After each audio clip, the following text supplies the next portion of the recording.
आजची आपली रेसिपी आहे मशरूम मटर मसाला।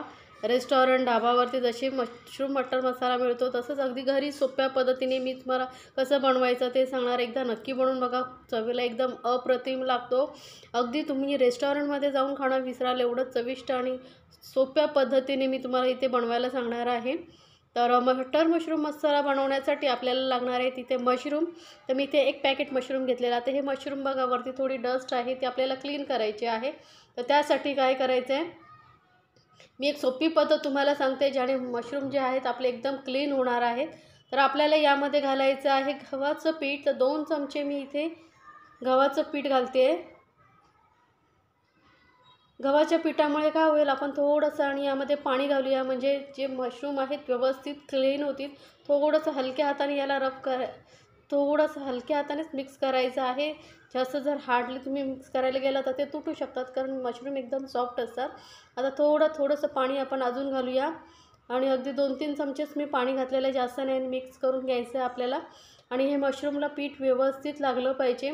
आणि मग आपण ना थोडंसं हाताने असं रफ करत राहायचं आहे, म्हणजे वरची जी डस्ट वगैरे आहे ती व्यवस्थित निघून येईल। अगदी हलक्या हाताने याला थोडंसं रगडायचं आहे। मग एकदम मशरूम बघा तुम्ही बघाल एकदम क्लीन होतील। नाहीतर जर तुम्ही असेच मशरूम क्लीन करायला गेलात तर ते होत नाहीत। त्यामुळे गव्हाच्या पिठाने मशरूम व्यवस्थित क्लीन होतात। आता हे सर्व मशरूम मी क्लीन करून घेते थोडंसं पाणी घालून, जास्त पाणी घालायचं नाही आपल्याला। आणि थोडंसंच फक्त असं मिक्स करत राहायचं आहे, रगडत राहायचं आहे आपल्याला। तर हे बघा मशरूम आपले मस्त क्लीन झालेले आहेत। तुम्ही बघू शकता किती मस्त मशरूम क्लीन झालेले आहेत। तर हे स्वच्छ पाण्याने 2-3 वेळा धुवून घ्यायचं आपल्याला। तर मी ते 2-3 वेळा धुवून घेतलेले आहेत बघा। मशरूम एकदम क्लीन झालेले आहेत, आतली वरची जी डस्ट होती ती पूर्ण निघून गेली आहे। आता याचं पाणी सर्व काढून टाकायचं आहे आणि याची आपल्याला कटिंग करायची आहे। तर आता हे मशरूम थोड्या मोठ्या साईजचे आहेत, तर वरचं जी देठ असतो ना, देठाकडचा जरा हार्ड भाग तो आपल्याला काढून टाकायचा आहे। मशरूम यापेक्षाही छोटेही येतात, मोठेही येतात। आता हे मशरूम मोठ्या साईजचे आहेत म्हणून याचे मी मशरूमचे 4 पीसेस करते। जर मशरूम तुमच्याकडे छोटे असतील तर मग 2 पीसेस केलात तरी चालेल। तर या मशरूमचे असे मी 4 पीसेस करून घेते बघा।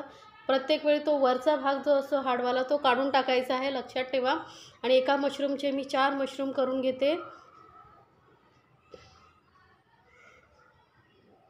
ही रेसिपी एकदा नक्की करून बघा। आणि मशरूम तुम्हाला मार्केटमध्ये कुठेही इझिली मिळतील। आता हे मशरूम मी सर्व कट करून घेतलेले आहेत। आता आपल्याला याला थोडंसं मॅरिनेट करायचं आहे म्हणून थोडंसं मीठ घालते आहे आणि सोबतच थोडीशी पाव चमचा एवढाच मीठ आणि पाव चमचा हळद घातलेली आहे आणि पाव चमचा किंवा अर्धा चमचा थोडंसं लाल मिरची पावडर घालायची आहे।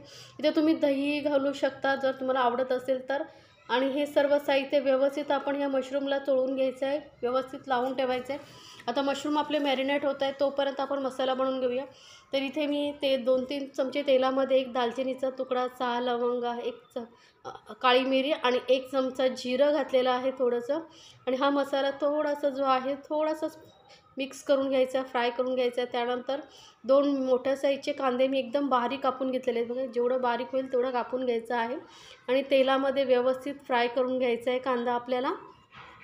अगदी सोपं आहे, यामध्ये जास्त काहीही तुम्हाला त्रास होणार नाही, काहीही हार्ड अशी रेसिपी नाही आहे। बनवायला एकदम सोपी आहे आणि अगदी रेस्टॉरंटसारखीच लागते। आणि मी दाखवलेल्या रेसिपी जर तुम्हाला खरंच आवडत असेल तर चॅनलला लाईक्स, कमेंट्स आणि सबस्क्राईब करायला विसरू नका। सोबतच बेल आयकॉनवरती क्लिक करा म्हणजे माझ्या नवीन रेसिपीची नोटिफिकेशन लगेचच तुमच्यापर्यंत पोहोचेल। आता कांदा थोडासा फ्राय झाल्यानंतर यामध्ये घालूया आपण आलं लसूण पेस्ट। तर इथे मी 7-8 लसणाच्या पाकळ्या आणि 1 इंच आलं घेतलं होतं। थोडं पाणी घालून याची बारीक एकदम पेस्ट करून घेतलेली आहे। कांद्याबरोबर आता आलं लसूण पेस्ट घातलं का तीही व्यवस्थित फ्राय होते आणि त्याचा जो कच्चेपणा आहे तो पूर्णपणे निघून जातो। त्यामुळे कांद्याबरोबरच थोडासा कांदा भाजला गेला का आपण यामध्ये आलं लसूण पेस्ट घालायची। आता आलं लसूण पेस्ट घातली ना की थोडासा कांदा खाली लागला जातो, त्यामुळे थोडं मिक्स करत राहायचं। आता कांदा चांगला फ्राय झाल्यानंतर यामध्ये 2 टोमॅटोची मी पेस्ट करून घातलेली आहे। पेस्ट केल्यामुळे काय होते, ग्रेव्ही मस्त दाटसर होते। जर असं तुम्हाला करायचं नसेल तर टोमॅटो एकदम बारीक कट करून घेतलात तरी चालेल। आता आपण टोमॅटो घातला आहे म्हणून थोडंसं आधी मीठ घालूया, कारण आपण जे मशरूम आहेत त्यांना मॅरिनेट करण्यासाठीही मीठ घातलं होतं, त्यामुळे अगदी जास्त प्रमाणात मीठ घालू नका. ज्या भाज्याच्या क्वांटिटीप्रमाणे थोडं कमीच घाला. तर हे मीठ आपण घालून मस्त व्यवस्थित मिक्स करून घेतलेली आहे आणि जेवढे ग्रेव्हीला आपण छान शिजवून घेऊ, फ्राय करून घेऊ, तेवढंच आपली ग्रेव्हीला छान टेस्ट येईल. आता यामध्ये घालायचं आहे काजूची पेस्ट. तर साधारण 10-12 काजू मी घेतले होते आणि त्याची पेस्ट करून इथे घातलेली आहे. काजू थोडा वेळ गरम पाण्यात भिजत ठेवायचे आणि मग त्याची पेस्ट करायची, म्हणजे एकदम स्मूथ पेस्ट तयार होते. आणि तीही आपल्याला टोमॅटोबरोबर ती मस्त अशी फ्राय करून घ्यायची, चांगली शिजवून घ्यायची आहे. यामुळे काय होतं, आपल्या ग्रेव्हीला छान असं दाटसरपणा येतो आणि काजूमुळे टेस्टही छान येते. त्यामुळे मस्त असं मिक्स करून आपण ही परतून घ्यायची आहे. आता जेवढी ग्रेव्ही आपली शिजेल चांगली, तेवढीच आपली मशरूमची भाजी छान टेस्टी होणार आहे. आता यामध्ये मसाले ॲड करूया.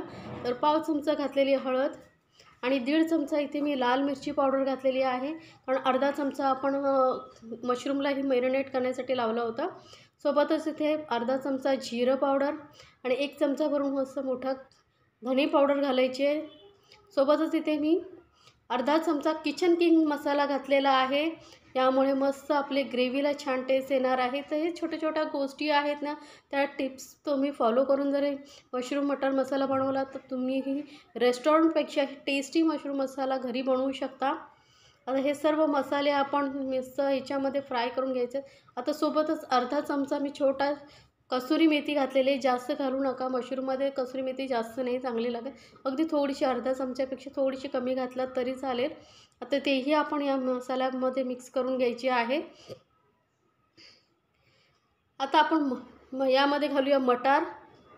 तर इथे मी थोडेसे मटार घेतलेले आहे, साधारण अर्धा कपपेक्षा थोडे कमीच आहेत आणि आपण तेही शिजवून घेणार आहोत. मसाल्याबरोबर व्यवस्थित मिक्स करून आपण याला शिजवून घ्यायचं आहे, कारण मटार थोडंसं टाईम लागतो शिजण्यासाठी, कारण हे मी फ्रेश मटार घेतलेले आहेत. जर तुम्ही फ्रोझन मटार घेणार असाल तर त्याला जास्त वेळ लागत नाही. आता ह्यांना शिजण्यासाठी आपण यामध्ये थोडंसं घालूया पाणी. तर साधारण पाव कप एवढं मी पाणी घातलेलं आहे आणि ही ग्रेव्ही आपण मस्त अशी मटार शिजेपर्यंत चांगली शिजू द्यायची आहे. याला आता कवर करून आपण साधारण 5 मिनटं शिजून घेऊ. मटारला एकदम लो फ्लेमवरती ठेवायचं आहे आपल्याला. 5 मिनटं झालेली आहेत. मटार आपले बघा मस्त थोडेसे सॉफ्ट झालेत, पूर्ण शिजणार नाही, कारण आपल्याला ह्याला परत मशरूमबरोबर शिजवायचं आहे. तर मस्त असं तेलामुळे बघा ग्रेव्ही खूप छान दिसते आणि अगदी कलरही रेस्टॉरंटसारखा आलेला आहे. आता ह्यामध्ये घालूया जे मशरूम आपण मॅरिनेट करून ठेवले होते ते, आणि मिक्स करताना थोडं हलक्या हाताने मिक्स करा, कारण मशरूम एकदम सॉफ्ट असतात त्यामुळे ते तुटू शकतात. त्यामुळे काळजीपूर्वक मिक्स करा. आणि आता मशरूमलाही स्वतःचं असं पाणी सुटतं, त्यामुळे जास्त पाणी घालू नका, नाहीतर एकदम पातळ अशी ग्रेव्ही तयार होईल. म्हणून थोडंसंच पाणी घालूया आपण. साधारण पाव कप एवढंच मी पाणी घालते, जास्त नाही. आणि याला कवर करून आपल्याला परत शिजवून घ्यायचं आहे. साधारण 10 मिनटं, 7-8 मिनटामध्ये ही मशरूम तयार होतात. तर साधारण मी 10 मिनटं ठेवते, म्हणजे व्यवस्थित मशरूम शिजले जातील. आता यामध्ये घालूया गरम मसाला पावडर आणि परत व्यवस्थित मिक्स करून घेऊया आणि याला आपण आता शिजू देणार आहोत. किती छान दिसते बघा, खरंच एकदम अप्रतिम चवीला लागतं. तर एकदा नक्की बनवून बघा आणि मला कमेंट्समध्ये सांगायला विसरू नका. आता याला आपण कवर करून 10 मिनटं शिजू देऊ. एकदम लो फ्लेमवरती ठेवायचं आहे. तर मशरूम आपले मस्त शिजले आहे. 7-8 मिनटं झाली, जास्त मी शिजवलं नाही आहे, पण शक्यतो सांगते तुमच्या गॅसच्या फ्लेमवरती अवलंबून आहे. साधारण 10 मिनटंही लागू शकतात. तर मशरूम मसाला आपला तयार झालेला आहे. तर आता घालूया कोथिंबीर वरून, थोडीशी कोथिंबीर घालूया आणि परत मिक्स करून घेऊया. तर बघा आपली गरमागरम अशी मशरूम मटर मसाला तयार आहे. रोटी किंवा चपाती, नानबरोबर तुम्हाला ज्याच्याबरोबर खावीशी वाटेल त्याच्यावर खाऊ शकता. तर नक्की बनवा आणि मस्त आपल्या फॅमिलीसोबत एन्जॉय करा. घरी काही फंक्शन असेल, कोणी पाहुणे येणार वगैरे असेल, तर या पद्धतीने थोडं वेगळं काही तुम्हाला जर बनवायची इच्छा असेल तर नक्की बनवा आणि मला कमेंट्समध्ये जरूर सांगा तुम्हाला ही रेसिपी कशी वाटली.